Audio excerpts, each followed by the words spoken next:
বাজারে আসার পর এক জায়গায় চোখ আটকে গেল। তো দেখতে পাচ্ছেন এখানে কিছু বিচি দেখা যাচ্ছে। তো কিসের বিচি এগুলা আসলে বুঝতে পারতেছি না। তো আমি শুনবো এগুলা আসলে কি এবং কিভাবে এগুলা খায়। এখানে কি সবজি দোকানে কিন্তু এই বিচিগুলা দেখা যাচ্ছে। তো যিনি বিক্রয় করতেছেন তার মুখে শুনবো এগুলা কি এবং কিভাবে এগুলা মানুষে খায়। তো ভাইজান এগুলার নাম কি?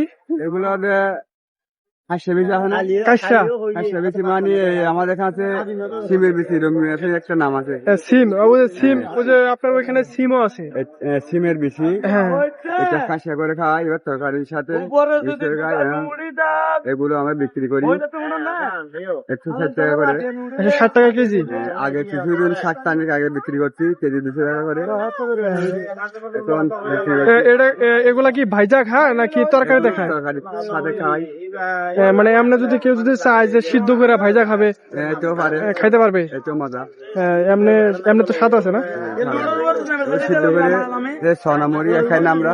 হ্যাঁ, এই সোনাবুট বাজে না, সোনাবুটের মতো সিদ্ধ করে চীনা বাদাম গুলা যেগুলা ওইরকমই সিদ্ধ করে ভাজতে হয়। সিদ্ধ করে বেজে মুড়ির সাথে খেতে পারেন।